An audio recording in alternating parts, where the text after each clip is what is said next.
Hello students, welcome to Weekly Economy Roundup. Before that, LTX అందిస్తున్న UPSC Infinity programme గురించి 4 ముక్కలు చెప్పాలి. మొదటిది, we offer GS Foundation, Prelims cum Mains, plus these 5 courses, CSAT నుంచి Mains Answer Writing వరకు, we call it Big 5 Combo. So ఈ overall programme మీకు యూపీఎస్సీని కాంప్రహెన్సివ్గా cover చేస్తుంది.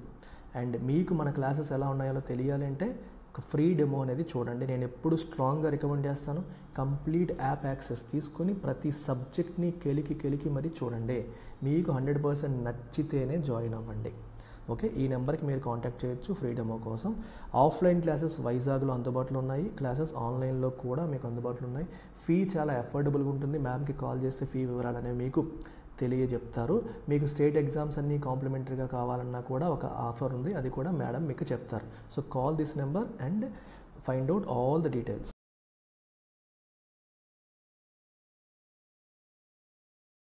So very important article from your UPSC and other competitive exams perspective.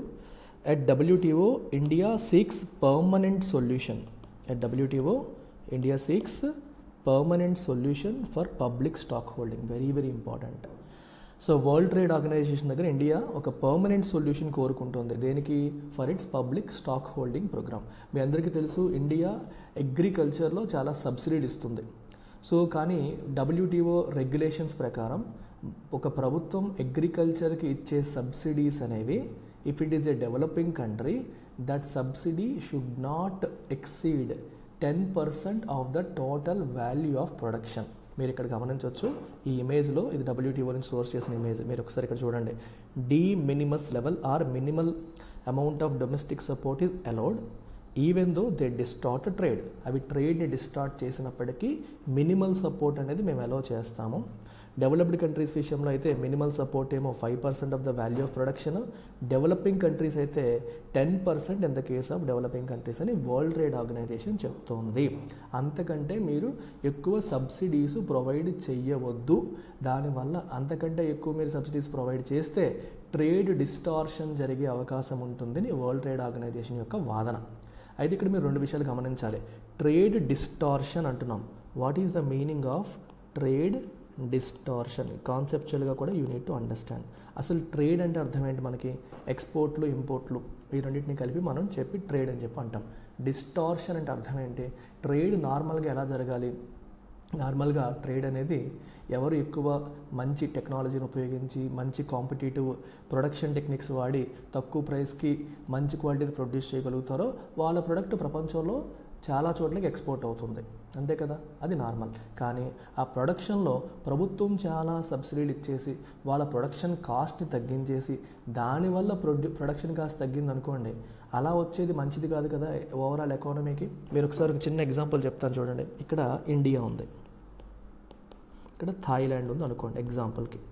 ఇండియాలో రైతులకి ప్రభుత్వం విపరీతంగా సబ్సిడీలు ప్రొవైడ్ చేసేసి వాళ్ళ కాస్ట్ ఆఫ్ ప్రొడక్షన్లో చాలా వరకు ఇండియాయే, మన గవర్నమెంటే చాలా వరకు ఆ ఖర్చులన్నీ భరించేసి రైతుకి కాస్ట్ ఆఫ్ ప్రొడక్షన్ బాగా తక్కువయ్యేలా చేసింది అనుకోండి. అప్పుడు రైతు let's say he will be ready to cell the rice at 30 rupees per KG. నార్మల్గా అయితే 50 రూపీస్ పర్ కేజీ అమ్మాలి. కానీ ఒక 20 రూపాయలు ఖర్చు ప్రభుత్వం భరించేసింది అనుకోండి, 30 రూపాయలు పర్ కేజీ అమ్మినా సరే రైతుకు వర్కౌట్ అయ్యే సిచ్యువేషన్ వచ్చింది అనుకోండి. అప్పుడు ఈ 30 రూపీస్ పర్ కేజీ రైస్ని మనం థాయిలాండ్కి ఎక్స్పోర్ట్ చేసాం అనుకోండి. థాయిలాండ్లో ఇంటర్నల్గా అక్కడ రైతులు ప్రొడ్యూస్ చేస్తుంటే వాళ్ళకి 40 రూపీస్ పర్ కేజీ అవుతుంది అనుకోండి. అక్కడ రూపీస్ కాదు, మన అండర్స్టాండింగ్ కోసం రూపీస్. థాయిలాండ్ రైతులకి వాళ్ళ కాస్ట్ ఆఫ్ ప్రొడక్షన్ పరంగా తీసుకుంటే 40 రూపీస్ పర్ కేజీ. కానీ ఇండియా నుండి వస్తున్న రైస్ ఏమో 30 రూపాయలకి వచ్చేసింది అనుకోండి. అప్పుడు థాయిలాండ్లో రైతుల పరిస్థితి ఏంటి? థాయిలాండ్లో మన రైస్ ఎక్కువగా సేల్ అయిపోతుంది, డొమెస్టిక్ రైస్ ఎవరో కొనరు. అప్పుడు అక్కడ రైతులు సఫర్ అవుతారు కదా. ఎస్, దీన్నే ట్రేడ్ డిస్టార్షన్ అంటాం. అదే ఇండియాలో చాలా ఎఫెక్టివ్గా, అంటే గవర్నమెంట్ సపోర్ట్ లేకుండా రైతులే చాలా మంచి ఎఫెక్టివ్గా ప్రొడక్షన్ చేయగలిగి తక్కువ కాస్ట్కి ఎక్కువ ప్రొడ్యూస్ చేయగలిగి అప్పుడు ఎక్స్పోర్ట్ చేశారనుకోండి, అప్పుడు WTO ఏమీ అనదు. కానీ ప్రభుత్వం సబ్సిడీల వల్ల కాస్ట్ తగ్గిపోయి అలా తగ్గిపోయిన కాస్ట్తో మీరు ప్రొడ్యూస్ చేసిన వస్తువులు వేరే కంట్రీలకు ఎక్స్పోర్ట్ చేశారనుకోండి, that leads to trade distortion. వాళ్ళ దేశపు రైతులు కావచ్చు, వాళ్ళ ఎకానమీ కావచ్చు సఫర్ అవుతుంది. దాన్ని ట్రేడ్ డిస్టార్షన్ అంటాం. ఈ ట్రేడ్ డిస్టార్షన్ అనేది జరగకూడదనే జరగకూడదనే మన WTO ఏమంటుంది, మీరు ఇచ్చే సబ్సిడీలు అనేవి ఒక లిమిట్లో ఉండాలి, ఇష్టం వచ్చినట్టు సబ్సిడీలు ఇచ్చేసుకుంటే కుదరదు అని అంటుంది. అయితే మనలాంటి డెవలపింగ్ కంట్రీస్కి సబ్సిడీలు ఇవ్వకపోతే ఎలాగా, ఫుడ్ సెక్యూరిటీ ఎలా ఎన్ష్యూర్ చేస్తాము, రైతులు ఎక్కువగా పంట పండించేలా ఎలా చేస్తాము, మన జనాభాకి తగ్గ ఫుడ్ ఇక్కడే ప్రొడక్షన్ అయ్యేలా ఎలా చేస్తాం, సో సబ్సిడీలు ప్రొవైడ్ చేయాలి. అందుకోసమే కొంతవరకు అలో చేస్తుంది అనమాట. ఎంతవరకు, డెవలప్డ్ కంట్రీ అయితే 5% వరకు, 5% of the value of production పైన మీరు సబ్సిడీ ఇవ్వచ్చు. డెవలపింగ్ కంట్రీ అయితే 10% of the value of production పైన సబ్సిడీ ఇవ్వవచ్చు అని అలో చేస్తుంది. మరి ఒకవేళ ఈ 10% లిమిట్ మనం క్రాస్ చేస్తే ఏమవుతుంది, 10% లిమిట్ మనం క్రాస్ చేస్తే వేరే కంట్రీ వాళ్ళు మన దేశం పైన WTOలో కంప్లైంట్ పెట్టవచ్చు, అక్కడ లీగల్గా కేసు నమోదు చేయొచ్చు, అక్కడ ఆర్బిట్రేషన్ జరుగుతుంది, ఇండియాకి వ్యతిరేకంగా తీర్పులు వచ్చే అవకాశం ఉంటుంది, పనిష్మెంట్లు వచ్చే అవకాశాలు కూడా ఉంటాయి. కాకపోతే ఇండియా ఏముంటుందంటే, ఈ 10% ఏదైతే మీరు చెప్తున్నారో ఇది దేని మీద బేస్ చేశారంట, 1986, చాలా ఇంపార్టెంట్ పాయింట్ ఇది, గుర్తుపెట్టుకోవాలి మీరు. మరి ప్రైసెస్ అనేవి 1986, 88 ఆ ప్రాంతంలో దాని రెఫరెన్స్ పీరియడ్గా తీసుకున్నారు. రెఫరెన్స్ పీరియడ్కి ఏం తీసుకున్నారు, 1986, 88. వాల్యూ ఆఫ్ ప్రొడక్షన్ క్యాలిక్యులేట్ చేస్తాం కదా, వాల్యూ ఆఫ్ ప్రొడక్షన్ క్యాలిక్యులేట్ చేసేటప్పుడు 1986, 88లో ఏవైతే రైస్, వీట్ ప్రైసెస్ ఉన్నాయో వాటిని రెఫరెన్స్ ప్రైసెస్గా తీసుకొని క్యాలిక్యులేట్ చేస్తున్నారు. దాని మీద ఇప్పటి సబ్సిడీ ప్రైస్, ఇప్పుడు మనం ఎంత సబ్సిడీ ఇస్తామనేది క్యాలిక్యులేట్ చేసి చేస్తున్నారు. ఇది అవుట్డేటెడ్ కదా, మరి అప్పటికిప్పటికీ పరిస్థితులు మారిపోయాయి. కాస్ట్ ఆఫ్ ప్రొడక్షన్ అనేది భయంకరంగా పెరిగిపోయింది. సో గవర్నమెంట్ ఏముంటుందంటే, మీరు యూజ్ చేస్తున్న ఫార్ములా అనేది కంప్లీట్గా అవుట్డేటెడ్, కాస్ట్ ఆఫ్ ప్రొడక్షన్ అప్పటికిప్పటికీ బాగా పెరిగిపోయింది, సో రెఫరెన్స్ పీరియడ్ని చేంజ్ చేయండి. ఈరోజు పీరియడ్ ప్రకారం మీరు తీసుకుంటే, పెరిగిన కాస్ట్ ప్రకారం మీరు చూసుకుంటే అప్పుడు వాల్యూ బాగా పెరుగుతుంది, అప్పుడు మేము ఇస్తున్న సబ్సిడీలు అనేవి 10% లోపే ఉంటాయని ఇండియా యొక్క వాదన. సో అందుకని ఇప్పుడు ఈ పబ్లిక్ స్టాక్ హోల్డింగ్ ప్రోగ్రాము, మేము ఇచ్చే సబ్సిడీల మీద ఉన్న మీకున్న కంప్లైంట్స్కి మాకు ఒక పర్మనెంట్ సొల్యూషన్ కావాలి, give us a permanent solution. ఈ పర్మనెంట్ సొల్యూషన్ ఎలా వస్తుంది, ఈ ఫార్ములాని మార్చాలి. ఈ ఫార్ములాని మీరు చేంజ్ చేసి bring in a permanent solution అని ఇండియా వరల్డ్ ట్రేడ్ ఆర్గనైజేషన్లో డిమాండ్ చేస్తుంది. Give us a permanent solution అని చెప్తోంది. ఈ ఫార్ములాని క్యాలిక్యులేషన్ బేస్ని చేంజ్ చేయమని కూడా ఇండియా చెప్తోంది. అయితే దీనిపైన ఇంకా పర్మనెంట్ సొల్యూషన్ అనేది ఇప్పటి వరకు రాలేదు. సో ఈ పర్మనెంట్ సొల్యూషన్ గురించి మనకి డిసెంబర్ 2013లో ఇండోనేషియాలోని బాలీలో జరిగిన మినిస్టీరియల్ కాన్ఫరెన్స్లో తీర్మానం చేశారు పర్మనెంట్ సొల్యూషన్ తీసుకురావాలి అని. కానీ ఇప్పటికీ దానిపైన ఒక యాక్షన్ తీసుకోవడం జరగలేదు. అయితే ఈ పర్మనెంట్ సొల్యూషన్ వచ్చే లోపు ఒక చిన్న టెంపరరీ సొల్యూషన్ అయితే ఇచ్చారు. ఆ టెంపరరీ సొల్యూషన్ని మనం ఏమంటాం, we call it peace clause. చాలా important, we call it peace clause. So ఈ పీస్ క్లాజ్ ఏం చేస్తుందంటే, పర్మనెంట్ సొల్యూషన్ వచ్చేంత వరకు, లేదా ఈ పీస్ క్లాజ్కి ఒక టైం పీరియడ్ ఇస్తారు, ఈ టైం పీరియడ్ వరకు ఒకవేళ మీరు లిమిట్ బ్రీచ్ చేసినా, అంటే 10% లిమిట్ మీరు క్రాస్ చేసినా మీ పైన ఎటువంటి యాక్షను తీసుకోబడదు, టెంపరరీగా మీ పైన ఎటువంటి యాక్షను తీసుకోబడదని ఒక ప్రొటెక్షన్ని ఇట్ ఆఫర్స్ ప్రొటెక్షన్. అంటే మనం లిమిట్ బ్రీచ్ చేసినప్పటికీ కూడా మన పైన ఎటువంటి యాక్షన్ తీసుకోబడదని ప్రొటెక్షన్ ఇది ఆఫర్ చేస్తుంది. సో ఇండియా గత కొన్ని సంవత్సరాలుగా చూడండి, 2018, 19లో, 19, 20లో, 20, 21లో, 21, 22లో, 22, 23లో ఈ 5 సంవత్సరాల్లో కూడా ఈ పీస్ క్లాజ్ని ఇన్వోక్ చేసింది. పీస్ క్లాజ్ని ఇన్వోక్ చేసిందని అర్థం ఏంటి, 10% లిమిట్ని క్రాస్ చేసింది. మీరు కావాలంటే చూడొచ్చు, 18, 19లో 43.67 ఉంది మనకి, ఏంటది, $1 billion production, value of production. కానీ మనం ఇచ్చిన సబ్సిడీ $5 బిలియన్ ఉంది, అంటే మోర్ దాన్ 10%. సో ఈ 5 సంవత్సరాల్లో కూడా మనం ఇచ్చిన సబ్సిడీ 10% క్రాస్ అయ్యింది. కాకపోతే పీస్ క్లాజ్ ఉంది కాబట్టి ఇండియా సేఫ్ అయ్యింది అనేది మనం ఇక్కడ చూడాలి. కాకపోతే ఇండియాకు వస్తున్న సమస్య ఏంటంటే, ఈ పీస్ క్లాజ్ మాకు టెంపరరీ సొల్యూషనే కానీ ఇది పర్మనెంట్ సొల్యూషన్ కాదు. What we need is a permanent solution, what we need is a change in the reference period and change in the calculation methodology అని ఇండియా అంటుంది. రెండోది, పీస్ క్లాజ్ మీరు use చేయాలన్నా సరే కొన్ని తలనొప్పులు ఉన్నాయి. ఏంటది చూడండి, the peace clause is written with difficult conditions. దానికి చాలా కండిషన్స్ ఉంటాయి. ఆనర్స్ నోటిఫికేషన్ రిక్వైర్మెంట్స్, అంటే ప్రతి ఒక్కటి కూడా డీటెయిల్డ్గా రిపోర్ట్స్ చేసి WTOకి మనం సబ్మిట్ చేయాలి. డీటెయిల్డ్ ఇన్ఫర్మేషన్ అనేది ఇవ్వాలి, రూల్స్ అన్నీ ఫాలో అవ్వాలి. అదే మనకి మీరు రెఫరెన్స్ పీరియడ్ చేంజ్ చేస్తే మాకు తలనొప్పి ఉండదు కదా అని ఇండియా యొక్క ఉద్దేశం. కానీ పర్మనెంట్ సొల్యూషన్ రానియకుండా డెవలప్డ్ కంట్రీస్ ఈ డిస్కషన్ జరగనీయకుండా వాయిదాలు వేసుకుంటూ వెళ్తున్నాయి, ఇండియాకి ఇబ్బంది పెడుతున్నాయి. ఇది ప్రజెంట్ ఉన్న సిచ్యువేషన్. సో ఈ ఆర్టికల్కి సంబంధించి మీరు అర్థం చేసుకోవాల్సిన అంశాలని నేను కవర్ చేసేసాను. So what is peace clause? It offers temporary protection from taking action on a developing country which breaches the WTO prescribed limit of subsidy. అది ఎప్పుడు వచ్చింది? డిసెంబర్ 2013 బాలి మినిస్టీరియల్ కాన్ఫరెన్స్లో వచ్చింది. ఇండియా కోరుకుంటుంది ఏంటి? Permanent solution. ఏ రకంగా? మెథడాలజీని చేంజ్ చేయమంటుంది, రెఫరెన్స్ పీరియడ్ని చేంజ్ చేయమని అడుగుతుంది. సో ఇది ఇంకా నిర్ణయం తీసుకోలేదు. ఇది ఇక్కడ మీరు అర్థం చేసుకోవాల్సిన ఆస్పెక్ట్స్. సో నెక్స్ట్ ఆర్టికల్ చూస్తే why have private investments dropped? ఇండియాలో మీరు గత సంవత్సరాన్ని తీసుకుంటే ప్రైవేట్ ఇన్వెస్ట్మెంట్స్ బాగా తగ్గిపోయాయి. ఎందుకు ప్రైవేట్ ఇన్వెస్ట్మెంట్స్ తగ్గిపోయాయి అనే దాన్ని ఆర్టికల్ అనలైజ్ చేస్తుంది. నేను మీకు క్లియర్ సమ్మరీ అనేది ప్రొవైడ్ చేస్తాను. అయితే ఇక్కడ జస్ట్ మీరు చూస్తే నీట్గా సమ్మరీ అంతా ఇక్కడే మనకు ఉంది. ఇక్కడ డిస్కస్ చేస్తున్న పాయింట్స్ ఏంటి? First, gross fixed capital formation అనేది భారతదేశంలో గత సంవత్సరం బాగా తగ్గిపోయింది అంటున్నారు. ఈ గ్రాస్ ఫిక్స్డ్ క్యాపిటల్ ఫార్మేషన్లో రెండు ఉంటాయి. ఒకటి గవర్నమెంట్ది, రెండు ప్రైవేట్ది. సో బేసికల్గా ఫిక్స్డ్ క్యాపిటల్ అంటే అర్థం ఏంటి? Fixed capital refers to things such as buildings and machinery for instance which require investment to be created. అంతే కదా? ఒక కంపెనీ కొత్తగా బిజినెస్ పెడుతోంది, ఎక్విప్మెంట్ కొంటుంది, బిల్డింగ్ కడుతోందంటే అదంతా కూడా ఫిక్స్డ్ క్యాపిటల్లోకి వస్తుంది. సో ఫిక్స్డ్ క్యాపిటల్ అనేది మనకి ఏం ఇండికేట్ చేస్తుంది? ఎవరైనా బిజినెస్ ఎక్స్పాన్షన్ ఇండికేట్ చేస్తుంది. బిజినెస్ ఎక్స్పాన్షన్ చేయాలని ఎవరైనా ఎప్పుడు అనుకుంటారు? కొత్త బిజినెస్ పెట్టాలని, బిజినెసెస్ని ఎక్స్పాండ్ చేయాలని ఎవరైనా ఎప్పుడు అనుకుంటారు? When things are going well. వాళ్ళ ప్రొడక్ట్స్కి సేల్స్ బాగున్నప్పుడు, డిమాండ్ ఎక్కువగా ఉన్నప్పుడు వాళ్ళు ఇంకా బిజినెస్ ఎక్స్పాండ్ చేయాలి అని చెప్పి అనుకుంటారు. అప్పుడు ఫిక్స్డ్ క్యాపిటల్ ఫార్మేషన్ అనేది పెరుగుతుంది. ఈ గ్రాస్ ఫిక్స్డ్ క్యాపిటల్ ఫార్మేషన్లో రెండు ఉంటాయి. ఒకటి ప్రైవేట్ సెక్టర్ది, రెండు గవర్నమెంట్ది. గవర్నమెంట్ యొక్క ఫిక్స్డ్ క్యాపిటల్ ఫార్మేషన్ బాగానే ఉంది, ఎందుకంటే ప్రభుత్వం ఇన్ఫ్రాస్ట్రక్చర్ కోసం, రోడ్ల కోసం, పవర్ కోసం ఖర్చు పెడుతుంది. కానీ ప్రైవేట్ ఇన్వెస్ట్మెంట్స్ అనేవి అంతగా లేవు. ప్రైవేట్ ఇన్వెస్ట్మెంట్స్ అనేవి ఎందుకు పెద్దగా లేవు అనేది కూడా అనలైజ్ చేశారు. ప్రైవేట్ ఇన్వెస్ట్మెంట్స్ ఎందుకు పెద్దగా లేవు అనేది అనలైజ్ చేస్తే ఎకనామిస్టులకి ఏం తెలుస్తుందంటే లో ప్రైవేట్ కన్జంప్షన్ ఎక్స్పెండిచర్ అనేది ప్రధానమైన రీజన్. ఇప్పుడు ఫర్ ఎగ్జాంపుల్ ఒక కంపెనీ వచ్చేసి సైకిల్ మ్యానుఫ్యాక్చరింగ్ చేస్తుంది. సో సైకిళ్ళ కొనుగోలు బాగా తగ్గిపోయాయి అనుకోండి, జనాలు ఎక్కువగా సైకిల్స్ కొనట్లేదు అనుకోండి, మరి వాడు ఎందుకు ఎక్స్పాండ్ చేస్తాడు బిజినెస్ని? చేయలేడు. కార్ల కంపెనీ తీసుకోండి, కార్ల ప్రొడక్షన్ డిమాండ్ తగ్గింది అనుకోండి, వాళ్ళు చేస్తారా? ప్రొడక్షన్ పెంచుతారా? పెంచరు. అలాగే డిఫరెంట్ వస్తువులు తయారు చేసే కంపెనీలు కన్జంప్షన్ ఎక్స్పెండిచర్ అంటే ప్రజలు వాటిని కొనుక్కొని కన్జ్యూమ్ చేసి దానికోసం స్పెండ్ చేస్తూ ఉంటే వాళ్ళు ఇంకా ఇన్వెస్ట్ చేయడానికి ముందుకు వస్తారు. ఇంకా ఖర్చు పెట్టాలనుకుంటారు, ఇంకా పెంచాలనుకుంటారు, ఇంకా బిజినెస్ని ఎక్స్పాండ్ చేస్తారు.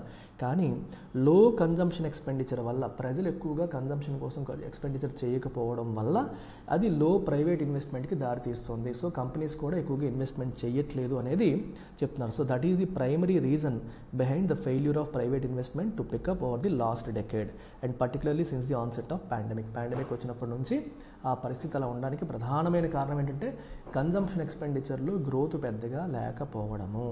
సో ఈ ఆర్టికల్ చదివేటప్పుడు ఎగ్జామ్ పాయింట్ ఆఫ్ వ్యూలో మనం గుర్తుపెట్టుకోవాల్సిన పాయింట్స్ ఏంటి? What is private investment? Private investment refers to investment in equipment or business or buildings, దాన్ని బై ప్రైవేట్ కంపెనీస్, దాన్ని ప్రైవేట్ ఇన్వెస్ట్మెంట్ అంటాము. ఫిక్స్డ్ క్యాపిటల్ అంటే అర్థం ఏంటి? ఫిక్స్డ్ క్యాపిటల్ అంటే buildings, machinery. So private investment ఈ ఫిక్స్డ్ క్యాపిటల్లో పెట్టే ఇన్వెస్ట్మెంట్నే ప్రైవేట్ ఇన్వెస్ట్మెంట్ అంటాం. ఇది కార్పొరేట్స్ పెడితే ప్రైవేట్ అవుతుంది, గవర్నమెంట్ పెడితే గవర్నమెంట్ అవుతుంది. రెండింటిని కలిపి మనం గ్రాస్ ఫిక్స్డ్ క్యాపిటల్ ఫార్మేషన్ అంటాం. గవర్నమెంట్ది ప్రైవేట్ది కలిపి దీంట్లోకి మనకి వస్తుంది. GFCF indicates gross fixed capital formation which includes both government fixed capital and corporate లేదా private fixed capital. Government investment, private sector investment కలిపి దీంట్లో వస్తుంది. ఇది మీరు ఎగ్జామ్ పాయింట్ ఆఫ్ వ్యూలో తెలుసుకోవాల్సిన, గుర్తుపెట్టుకోవాల్సిన పాయింట్స్. ఇవి గత దశాబ్ద కాలంగా తగ్గుతూ వస్తున్నాయి అనేది మనకి ఈ ఆర్టికల్లో చెప్పడం అనేది జరిగింది. అది మనకి క్షుణ్ణంగా సింపుల్గా మీకు కవర్ చేసేసాను. నెక్స్ట్ ఆర్టికల్ చూడండి. Why has India allowed FIIs to invest in its green bonds? చాలా ఇంపార్టెంట్. సో ఆర్టికల్లో మనకి ఎస్పెషల్లీ ఎకానమీ పాయింట్ ఆఫ్ వ్యూలో మీరు ఏ ఆర్టికల్ చూసినా సరే ప్రతి కీవర్డ్ని నీట్గా అర్థం చేసుకోవాలి. తర్వాత ఆర్టికల్ సమ్మరీ మనం చూసుకోవాలి. ఇక్కడ 2 పాయింట్స్ కనిపిస్తున్నాయి. FII green bonds. First green bonds అంటే ఏంటో చూద్దాం. బాండ్ అంటే ఏంటి? It is a debt instrument. అంటే ప్రభుత్వానికి కావచ్చు, కార్పొరేట్స్కి కావచ్చు, వాళ్ళకి ఫండ్స్ కావాలి అన్నప్పుడు వాళ్ళు ఇష్యూ చేసే ఒక డెట్ ఇన్స్ట్రుమెంట్ని మనం బాండ్ అంటాం. సో బై ఇష్యూయింగ్ బాండ్ వాళ్ళు ఏం చెప్తున్నారు? మాకు పలానా అమౌంట్ కావాలి, ఈ అమౌంట్ మీరు వేస్తే, ఈ అమౌంట్ మీరు మా బాండ్ పర్చేస్ చేసుకుంటే నేను పలానా ఇంట్రెస్ట్ మీకు పే చేస్తాను. You pay me this much, I will pay you this much interest along with your principal అని చెప్పి మాట ఇచ్చి ఇష్యూ చేసే డాక్యుమెంట్ని మనం బాండ్ అంటాం. గ్రీన్ బాండ్ అంటే అర్థం ఏంటి? అలా సేకరించిన డబ్బు నేను ఎన్వైరన్మెంటల్ ఇష్యూస్కి, ఎన్వైరన్మెంటల్లీ ఫ్రెండ్లీ ప్రాజెక్ట్స్ కోసం యూజ్ చేస్తాను అని చెప్పి మీరు బాండ్ ఇష్యూ చేస్తే దాన్ని గ్రీన్ బాండ్ అంటాం. ఒక 10,000 కోట్లు మీరు సేకరించారు. ఈ 10,000 కోట్లు రెన్యూబుల్ ఎనర్జీ కోసం కావచ్చు, లేకపోతే సస్టైనబుల్ డెవలప్మెంట్ కోసం కావచ్చు, లేదా ఎనర్జీ ఎఫిషియన్సీ ప్రాజెక్ట్స్ కోసం కావచ్చు, లేకపోతే వేస్ట్ మేనేజ్మెంట్ ప్రాజెక్ట్స్ కోసం కావచ్చు, పర్యావరణానికి మంచి చేసే ఏ ప్రాజెక్ట్ కోసం మీరు వాడుతున్నా అది గ్రీన్ ప్రాజెక్ట్ అవుతుంది. గ్రీన్ ప్రాజెక్ట్స్ కోసం మనం ఖర్చు పెట్టడం కోసం రైజ్ చేసే ఫండ్స్ని గ్రీన్ ఫండ్స్ అనొచ్చు. అలాంటి బాండ్స్ని గ్రీన్ బాండ్స్ అని అంటాం. సో ఇండియా గ్రీన్ బాండ్స్ని ఇష్యూ చేస్తుంది. ఈ గ్రీన్ బాండ్స్లో FIIs కూడా ఇన్వెస్ట్ చెయ్యవచ్చు అని చెప్పి అలో చేసింది. బట్ FII అంటే foreign institutional investor. Who is a foreign institutional investor? ఇక్కడ 3 పదాలు. Foreign institutional investor. ఇన్వెస్టర్ అంటే పెట్టుబడి పెట్టేవాడు. ఇన్స్టిట్యూషనల్ అంటే అర్థం ఏంటి? ఒక ఇండివిజువల్ కాదు, ఒక సంస్థ. ఇన్స్టిట్యూషన్ అని అర్థం. Like a mutual fund, pension fund, hedge fund, రకరకాల ఇంటర్నేషనల్ ఫండ్స్. ఫారెన్ అన్నారంటే అది డొమెస్టిక్ కాదు, బయట దేశాలకి చెందిన ఒక institution like a mutual fund, pension fund or any other organisation which intends to invest in India. It is called FII. So వీళ్ళు ఎందులో ఇన్వెస్ట్ చేస్తారు? ఎయిదర్ ఇండియన్ బాండ్ మార్కెట్లో కావచ్చు, ఇండియన్ స్టాక్ మార్కెట్లో కావచ్చు. సో సెకండరీ మార్కెట్స్లో కానీ, ప్రైమరీ మార్కెట్స్లో కానీ, బాండ్ మార్కెట్లోను, స్టాక్ మార్కెట్లోను ఎలా ఇన్వెస్ట్ చేసే వాళ్ళని FIIs అంటాం. అలా కాకుండా డైరెక్ట్గా ఇక్కడికి వచ్చి బిజినెసెస్ పెట్టే వాళ్ళని FDI, ఫారిన్ డైరెక్ట్ ఇన్వెస్ట్మెంట్ అని చెప్పేసి అంటాం. సో ఈ FIIs కూడా మనం ఇష్యూ చేసే గ్రీన్ బాండ్స్లో వాళ్ళు పెట్టుబడి పెట్టడానికి గవర్నమెంట్ అవకాశం కల్పిస్తోంది. ఎందుకు కల్పిస్తోంది అనేది ఇక్కడ పాయింట్. ఎందుకు కల్పిస్తోంది అంటే చూడండి ఇక్కడ. Allowing FIIs to invest in India's green projects widens the pool of capital available to fund countries' ambitious 2070 net zero goals.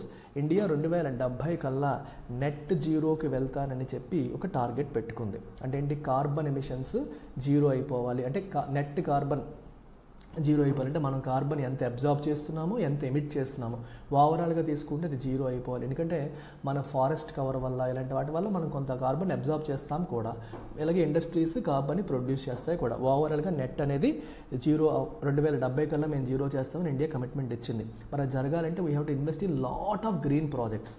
అంటే కొత్త కొత్త టెక్నాలజీల పైన, రెన్యూబుల్ ఎనర్జీ పైన, ఇప్పుడు పొల్యూట్ చేస్తున్న వాళ్ళు వాళ్ళ టెక్నాలజీ అప్గ్రేడేషన్ కోసం చాలా ఖర్చులు పెట్టాలి. ఖర్చులు పెట్టాలంటే ఫండ్స్ కావాలి. ఫండ్స్ కావడం కోసం government green bonds, sovereign green bonds, sovereign అంటే గవర్నమెంట్ ఇష్యూ చేస్తున్న గ్రీన్ బాండ్స్ని ప్రభుత్వం ఇష్యూ చేయడం మొదలుపెట్టింది. మరి ఇష్యూ చేసేటప్పుడు కొనేవాళ్ళు ఎవరు? ఓన్లీ డొమెస్టిక్ ఇన్వెస్టర్స్కే ఛాన్స్ ఇచ్చారనుకోండి, మనకి పూల్ తగ్గిపోతుంది. డొమెస్టిక్ ఇన్వెస్టర్స్ అంత ఫండ్స్ లేకపోతే, వాళ్ళంత కొనకపోతే అప్పుడు దెబ్బ అయిపోతాం. అందుకని FIIsని కూడా అలౌ చేస్తే అప్పుడు ఏమవుతుంది? మనకి the pool of capital available widen అవుతుంది. క్యాపిటల్ అంటే ఫండ్స్ అవైలబిలిటీ అనేది వైడెన్ అవుతుంది. ఎందుకంటే బయట వాళ్ళు కూడా ఎందుకు కొనే అవకాశం అనేది ఉంటుంది. కాబట్టి అది ఎందుకని ఆ రీజన్ వల్ల FIIsని ఇండియా అలౌ చేయడం అనేది జరుగుతుంది. మనకి 22-23 బడ్జెట్లో సీతారామన్ గారు ఏం చెప్పారు? Announced that government's decision to issue sovereign green bonds to accelerate funding government projects such as harnessing offshore wind, grid scale solar power, encouraging transition to battery operated EV. So వీటన్నిటి కోసం సావరీన్ గ్రీన్ బాండ్స్ ఇష్యూ చేస్తామని 2022-23 budget స్పీచ్లో Nirmala Sitharaman గారు చెప్పారు. RBI కూడా 16,000 కోట్ల sovereign green బాండ్స్ని already జనవరి మరియు ఫిబ్రవరి last year issue చేసింది.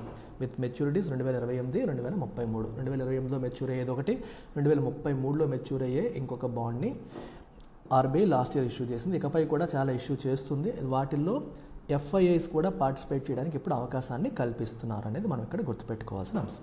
So ఈ వీక్లో ఐఎంఎఫ్కి సంబంధించి 2 ఆర్టికల్స్ వచ్చాయి. మొదటి ఆర్టికల్ ఏంటంటే IMF forecast India's economy to grow 6.8% this fiscal year. So ఈ ఆర్థిక సంవత్సరంలో ఇండియా యొక్క ఎకానమీ 6.8% గ్రో అవుతుందని ఐఎంఎఫ్ వాళ్ళు ఫోర్కాస్ట్ చేశారు.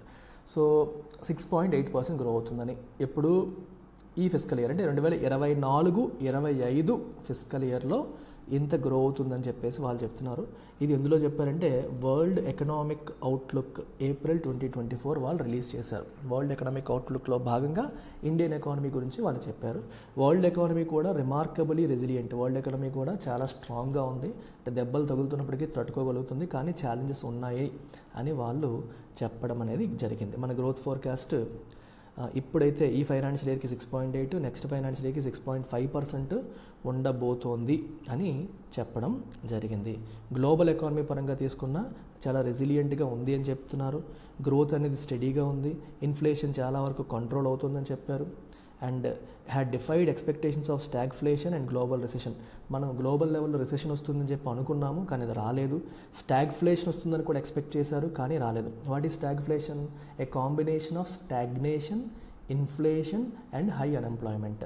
అన్ఎంప్లాయ్మెంట్ ఎక్కువగా ఉండడం, ఇన్ఫ్లేషన్ ఎక్కువగా ఉండడం, ప్లస్ స్టాగ్నేషన్ అంటే గ్రోత్ లేకపోవడం, ఎకనామిక్ గ్రోత్ అనేది లేకపోవడం. మూడింటి యొక్క డెడ్లీ కాంబినేషన్నే మనం స్టాగ్ఫ్లేషన్ అంటాం. We call it stagflation. అర్థమైందమ్మా?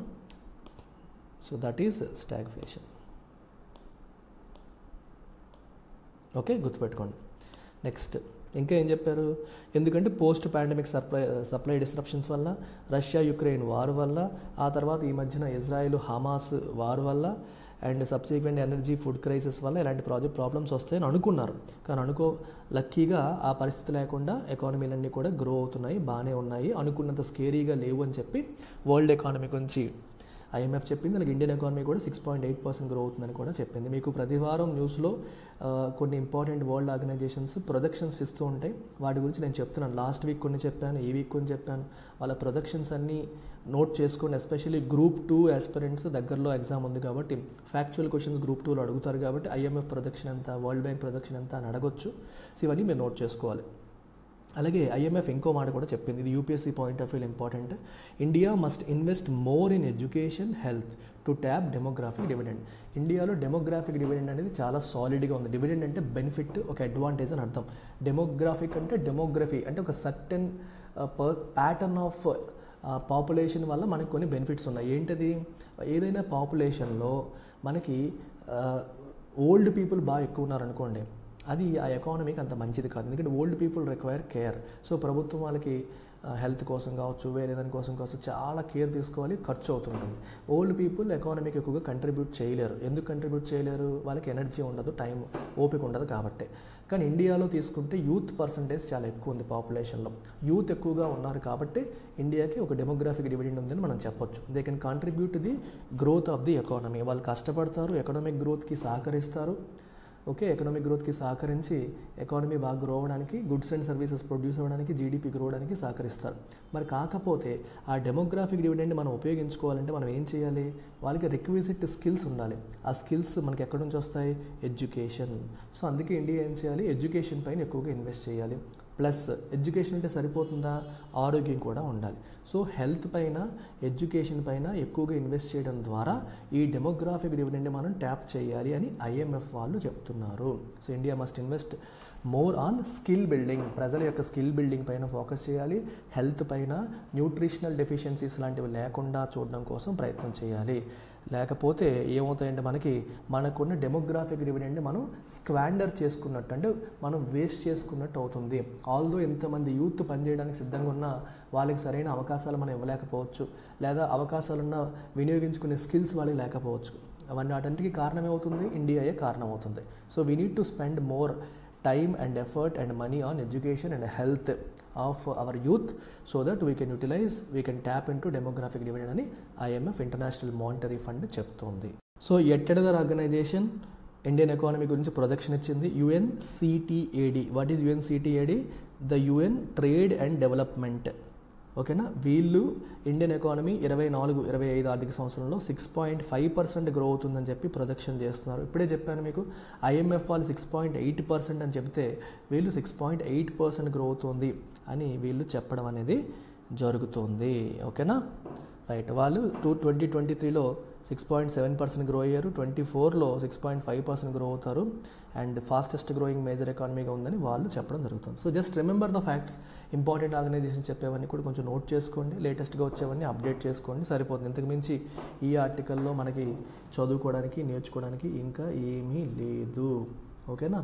United nations conference on trade and development, ఇక్కడ సి అంటే conference, United nations conference on trade and development అని చెప్పేసి అంటాం. ఇది వితిన్ యునైటెడ్ నేషన్స్లో ఒక భాగం. 1964లో ఎస్టాబ్లిష్ చేయబడ్డ ఆర్గనైజేషన్ ఇది. ఇది United Nations Economic and Social కౌన్సిల్కి రిపోర్ట్ చేస్తుంది.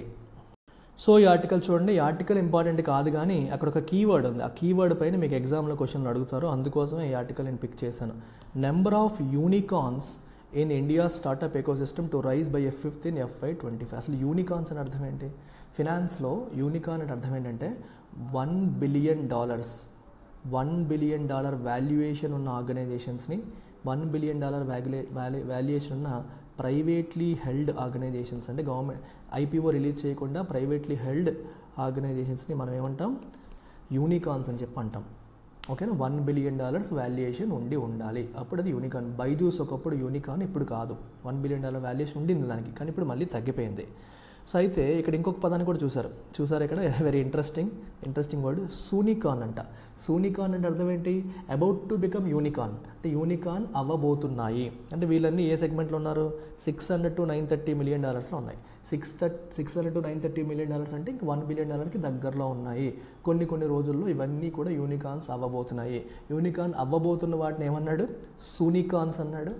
యూనికాన్స్ అవ్వబోతున్న వాటిని సూనికాన్ అన్నారు. $1 billion వాల్యుయేషన్కి వచ్చేసిన వాటిని యూనికాన్స్ అని అన్నారు. ఈ పదాలు న్యూస్లోకి వచ్చాయి కాబట్టి వీటిపైన క్వశ్చన్స్ అడుగుతారు, అందుకోసమనే మీకు చెప్తున్నాను.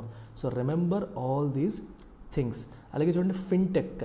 ఈ ఫిన్టెక్, ఎడ్టెక్ అనే పదాలు కూడా చాలా ఎక్కువగా మనకి న్యూస్లో వస్తుంటాయి. ఫిన్టెక్ అంటే అర్థం ఏంటి? Financial companies which are based on technology, అంటే టెక్నాలజీని యూజ్ చేసి ఫినాన్షియల్ సెగ్మెంట్ బిజినెస్లో ఉన్న వాటిని ఫిన్టెక్స్ అని చెప్పి అంటాం. సో ఫినాన్షియల్ టెక్నాలజీ అనే 2 వర్డ్స్ యొక్క కాంబినేషన్. ఎడ్టెక్ అంటే ఎడ్యుకేషనల్ టెక్నాలజీ. ఇప్పుడు బైజూస్, అన్అకాడమీ ఇవన్నీ కూడా ఏంటి? Edtech companies. టెక్నాలజీస్ని యూజ్ చేసి ఎడ్యుకేషన్ అందిస్తున్నట్టు. పూర్వం ఎడ్యుకేషన్ అంటే ఓన్లీ ఆఫ్లైన్, ఈరోజు ఆన్లైన్లో యాప్లు, ఇలాంటి ట్యాబ్లు, ఇలాంటి వాటిల్లో మనకి క్లాసెస్ అన్ని అందించే ఆర్గనైజేషన్స్ మనం ఎడ్టెక్స్ అంటాం.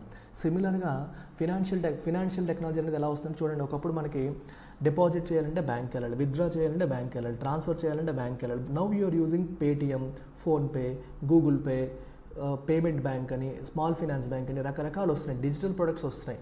టెక్నాలజీని యూజ్ చేసి మనం ఫినాన్షియల్ సర్వీసెస్ చాలా యూటిలైజ్ చేసుకోగలుగుతున్నాం. సో ఎలాంటి సర్వీసెస్ అందించే కంపెనీస్ మనం ఏమంటాం? ఫినాన్షియల్ టెక్నాలజీ కంపెనీస్ లేదా ఫిన్టెక్ కంపెనీస్ అని అంటాం. So it refers to the use of technology to improve and automate financial services and processes. Educational delivery, education improve చేయడం కోసం టెక్నాలజీని వాడితే ఎడ్యుకేషనల్ టెక్నాలజీ అవుతుంది, ఎడ్టెక్ అవుతుంది. అలాగే ఫినాన్షియల్ సర్వీసెస్ని, ఫినాన్షియల్ ప్రాసెసెస్ని ఇంప్రూవ్ చేయడానికి, ఆటోమేట్ చేయడానికి మనం టెక్నాలజీని వాడితే దాన్ని ఏమంటాం? ఫిన్టెక్ అంటాం. అలాంటి కంపెనీస్ని ఫిన్టెక్ కంపెనీస్ అంటాం. మరి ఫిన్టెక్ కంపెనీస్ మనకి ఇచ్చే సర్వీసెస్ ఏంటి? డిజిటల్ పేమెంట్స్ కావచ్చు, వెల్త్ మేనేజ్మెంట్ కావచ్చు, లెండింగ్ కావచ్చు. చూడండి, ఆన్లైన్లో కొన్ని యాప్స్ మనకు అప్పిస్తాయి. మనం ఆన్లైన్లో money transfers, digital payments, app payments, bill payments, like PhonePe is a classic example of fintech. ఇలాంటివన్నీ మనం చేయగలుగుతున్నాం, right? So that is about fintech. ఈ టర్మ్స్ చాలా చాలా చాలా ఇంపార్టెంట్, మీరు గుర్తుపెట్టుకోండి. తర్వాత ఇక్కడ క్యాష్ బర్న్ అనే పదం వచ్చింది. క్యాష్ బర్న్ అంటే అర్థం ఏంటి? ఎంతెంత క్యాష్ వాళ్ళు ఖర్చు పెడుతున్నారు. బర్నింగ్ అంటే తగలబెట్టడం అంటే అర్థం ఏంటి? ఖర్చు పెడతారు. ఎంతెంత ఎక్స్పెన్సెస్ వాళ్ళకి అవుతున్నాయి, ఎంతెంత డబ్బులు ఖర్చు పెట్టేస్తున్నారు అనేది క్యాష్ బర్న్ అనేది ఇండికేట్ చేస్తుంది. క్యాష్ బర్న్ ఎక్కువగా ఉందంటే they are spending more money, వాళ్ళకి చాలా ఎక్స్పెన్సెస్ ఎక్కువగా ఉన్నాయి అని అర్థం. Okay, cash burn refers to the rate at which a company spending its available cash reserves. వాళ్ళ దగ్గర ఉన్న క్యాష్ రిజర్వ్స్ని ఏ రేట్లో, అంటే నెలకి ఎన్ని వందల కోట్లు, నెలకి ఎన్ని కోట్లు ఖర్చు పెడుతున్నారు, at what rate they are spending. For example మంత్కి 20 కోట్లు అవుతుంది అనుకోండి, దేర్ క్యాష్ బర్న్ ఈజ్ 20 కోట్లు అనమాట. డబ్బులు రావడం పోవడం, ఓవర్గా క్యాష్ రిజర్వ్స్ తగ్గిపోతా ఉన్నాయి అని అర్థం. సో క్యాష్ బర్న్ అనేది తక్కువగా ఉంటే ఆ కంపెనీ చాలా సాలిడ్గా ఉందని అర్థం, లేకపోతే కంపెనీ లాసెస్లో ఉంది అని అర్థం అనమాట. ఇది మనం గుర్తుపెట్టుకోవాల్సిన అంశం. సో మీకు కొన్ని టర్మ్స్ ఈ ఆర్టికల్ ద్వారా నేను చెప్పేశాను. యూనికార్న్ $1 billion పైన వాల్యుయేషన్ ఉన్నది. Soonicorn about to become unicorn. Fintech use of technology in offering or improving financial services or processes. Cash burn అంటే the amount of money that we are spending every month, అంటే amount of cash that they are spending, నెలకి ఎంత ఖర్చు పెట్టేస్తున్నారు అనేది మనకి అక్కడ చేస్తుంది. The rate at which a company spending its available cash reserves, that is cash burn. So ఇవి ఈ వారం మనకి న్యూస్లో వచ్చిన ఇంపార్టెంట్ ఆర్టికల్స్, వీటికి సంబంధించిన టర్మ్స్. మళ్ళీ వచ్చే వారం కలుద్దాం. So if you want to take only my economy course, you can take it.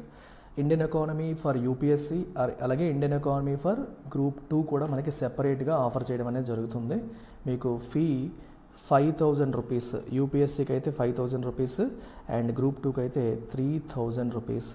రెండు కూడా మీకు లైఫ్ టైం వ్యాలిడిటీతో లభిస్తాయి. Complete Indian economy static portion అంతా కూడా మీకు అందులో కవర్ అయిపోతుంది. So don't miss this option. If your problem is Indian economy, you can make use of my classes. మీకు అంత ఫీజు పే చేయలేను అనుకునే వాళ్ళు you can go for 999 plan. 999 plan తీసుకోవచ్చు. It comes with low validity. మీకు validity 1 month 3 months అలా తక్కువ ఉంటుంది. తక్కువ వ్యాలిడిటీతో మీరు కవర్ చేసుకున్న మీకు 999 ప్లాన్లో ఎంటైర్ ఎకానమీ మీకు కవర్ అయిపోతుంది. మనీ ఇష్యూస్ ఉన్న వాళ్ళు 999 ప్లాన్కి వెళ్ళొచ్చు. ఇష్యూస్ లేని వాళ్ళు I strongly recommend going for life time validity, ఎందుకంటే నేను మళ్ళీ కవర్ చేస్తూ ఉంటాను. ఎప్పటికప్పుడు క్లాసెస్ అప్డేట్ అవుతూ ఉంటాయి. కాంటాక్ట్ చేయాల్సిన నెంబర్ 78938999553. Take care.